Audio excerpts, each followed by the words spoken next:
সেখানে আগের চেয়ে অনেক বেশি ইনভেস্ট হচ্ছে, ব্যয় বাড়ছে, মেইনটেন্স ব্যয় বাড়ছে, সেটাও তারা এখানে যুক্ত করতে চেয়েছে।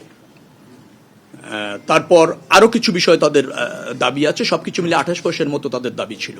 পরবর্তীতে এসে ক্যাব সহ অন্যান্যদের পরামর্শক্রমে এসে এটা 22 পয়সাতে এসে থাকে।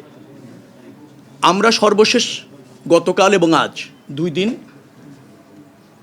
সবার সাথে মিটিং করে যারা এই সেক্টরে যুক্ত 11 পয়সা পার কিলোমিটার বাড়া না সমন্বয় বলবো আমি সবসময়ের জন্য একটা সিদ্ধান্ত নেওয়া হয়েছে। এবং এটা আগেও ছিল, তেলের দাম বাড়লে কিভাবে সমন্বয় হবে, তেলের দাম কমলে কিভাবে সমন্বয় হবে। এবং আপনাদের এও জানিয়ে রাখি যে এই সমন্বয়টা শুধু এবার বৃদ্ধির ক্ষেত্রে না, তেলের দাম পুনরায় কমলে আবার এই একই প্রক্রিয়ায় ভাড়া কমবে, আবার তেলের দাম যদি বাড়ে কোনো কারণে তাহলে একই প্রক্রিয়ায় ভাড়া সমন্বয় হবে। অর্থাৎ এই সমন্বয়টা একটা চলমান প্রক্রিয়া থাকবে। এর জন্য নতুন করে আর মিটিং করে সিদ্ধান্ত নেওয়ার প্রয়োজন হবে না বিধায় আমরা মনে করেছি। তেলের দাম বাড়া কমানোর সাথে সমন্বয়টা কী হবে, একটা প্রজ্ঞাপন জারি করে বিআরটিএ ওই ফর্মুলা অনুসারে ভাড়া নির্ধারণ করে দেবে। ঢাকা চট্টগ্রাম মহানগর সিটি কর্পোরেশন এরিয়ায় এখন মনে হয় 2 টাকা 42 পয়সা আছে পার কিলোমিটার, সেটা 11 পয়সা যুক্ত হয়ে 2.53 টাকা আপনার হবে, তাতে 4.45% বাড়ছে। আবার যদি আন্তঃজেলা যান 2 টাকা 12 পয়সা আছে, সেখানে আবার 11 পয়সা যুক্ত হবে, 2 টাকা 23 পয়সা হবে পার কিলোমিটার, সেটা 5.19% বাড়ছে। আবার ডিটিসি এরিয়া যেটা আছে সেখানে 2 টাকা 32 পয়সা আছে পার কিলোমিটার এই মুহূর্তে ভাড়া, সেটা 11 পয়সা যুক্ত হয়ে 2 টাকা 43 পয়সা হবে, যেটা 4.74% বাড়বে। আর এটাই হচ্ছে এই মুহূর্তে সিদ্ধান্ত। তাদের অন্যান্য বেশ কিছু দাবি ছিল, সেটা আমরা এই মুহূর্তে বিবেচনায় নিচ্ছি না, নেওয়ার সুযোগ নেই আমরা বলেছি। তো আশা করছি যে যতটুকু সমন্বয় করা এখানে হয়েছে সেটা এই পরিস্থিতিতে যেহেতু জ্বালানির দাম বেড়েছে আমরা এতটুকু সমন্বয় করতে সক্ষম হলাম। না, মনিটরিং আমাদের আগেও আছে, এটা নির্ধারণ করা হবে, প্রজ্ঞাপন জারি করে নির্ধারণ করে দেওয়া হবে। আপনি জানেন যে বিশেষ করে নন এসি বাসের ভাড়া নির্ধারণ করা আছে, সব জায়গায় আছে, তো সেভাবেই এটা আপনার কার্যকর হবে।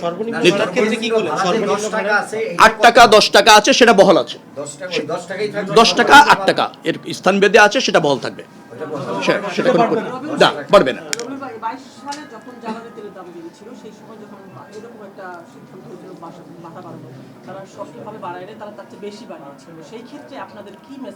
বাইশ সাল আর 26 সাল ভিন্ন। 22 সালে যারা পারেনি তাদের প্রশ্ন করলে ভালো হয়, 26 সালে যারা আপনাদের সাথে বসে কথা বলছে তারা পারবে এবং পারার জন্যই এটা সমন্বয় করেছে, এটা অব্যাহত থাকবে, এর কোনো ব্যবসার সুযোগ নেই। এটা আজকে থেকে কার্যকর হবে, যেহেতু আজকে সিদ্ধান্ত হচ্ছে। আমি একটু সাপ্লিমেন্ট করতে চাই, সেটা হচ্ছে 22 সালে যখন তেলের দাম 42% বাড়ানো হয়েছিল তখন পরিবহন ভাড়া বাড়ানো হয়েছিল, কিন্তু আমরা দেখলাম পরে যখন তেলের দাম কমে গেল 10 টাকা, আমরা কিন্তু এই 4 বছর ধরে 100 টাকা লিটারে তেল পেয়েছি ডিজেল, কিন্তু পরিবহন ভাড়া কমেনি। তাহলে এই এতদিন ধরে তো আপনার বাড়তি ভাড়া তারা নিল, সেটা আপনারা আলোচনা এনেছেন কেন? এটা যৌক্তিক না, সেটা আলোচনা, এটা নিয়ে বার্গেনিং হয়েছে।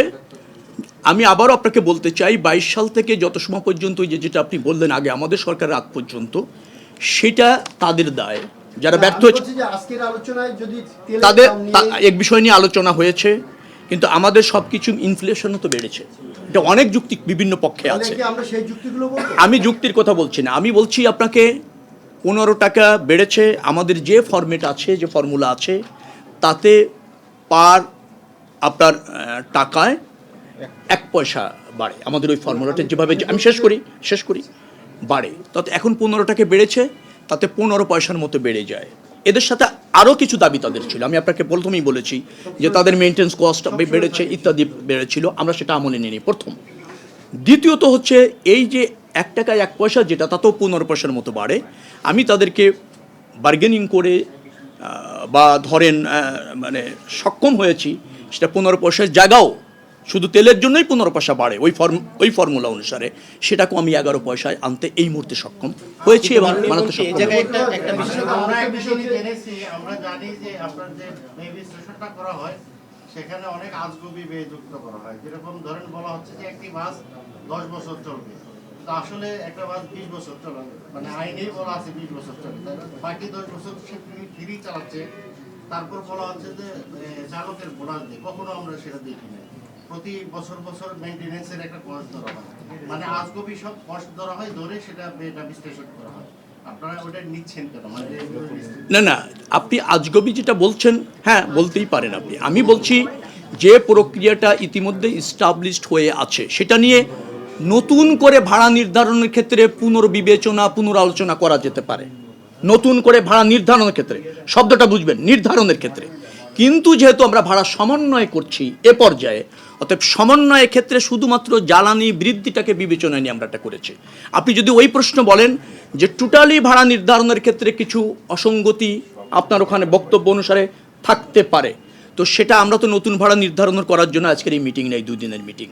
আপনি যেগুলি বললেন, যদি মনে করি যে আমরা ভাড়া পুনর্নির্ধারণের একটা কার্যক্রম প্রয়োজন আছে সময়ের পরিবর্তনের সাথে, বিদ্যমান পরিস্থিতি, সম্ভাব্য পরিস্থিতি বিবেচনা করে, তখন নিশ্চয়ই আপনার এই বিষয়গুলি নিয়ে আমরা ওইবার আলোচনাতে যাব।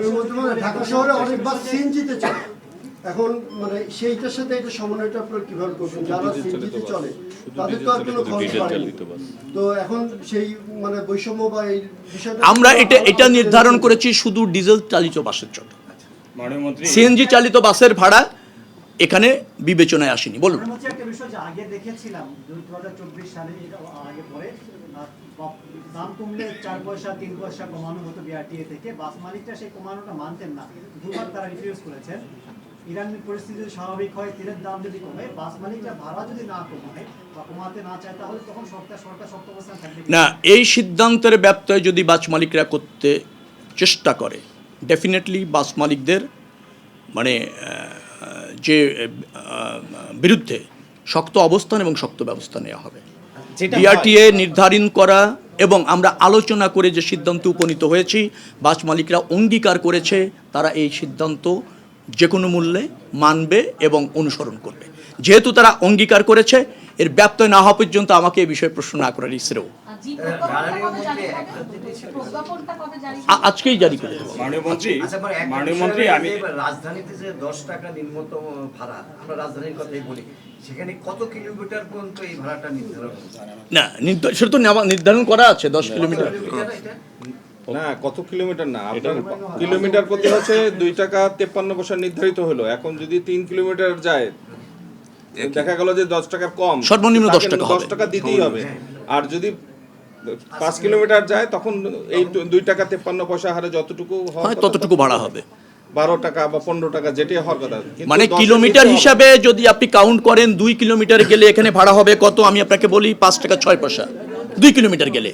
কিন্তু সেটা 5 টাকা 6 পয়সা নির্ধারিত হবে না, 8 টাকা 10 টাকা নির্ধারণ হওয়ার সর্বনিম্ন ভাড়া অনুসরণ করবে। আমি যোগাযোগ মন্ত্রণালয়ে বসে কথা বলছি, আপনারা যোগাযোগের মধ্যে থাকেন।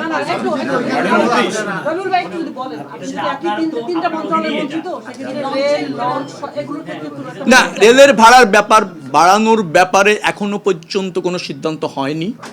আমরা এখনো পর্যন্ত সেটাকে বিবেচনায় নিচ্ছি না।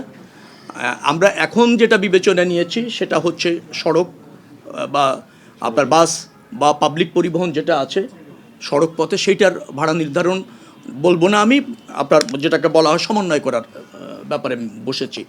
রেলেরটা নৌয়েরটা এখনো পর্যন্ত আমাদের বিবেচনায় আসেনি, এখনো পর্যন্ত আসেনি।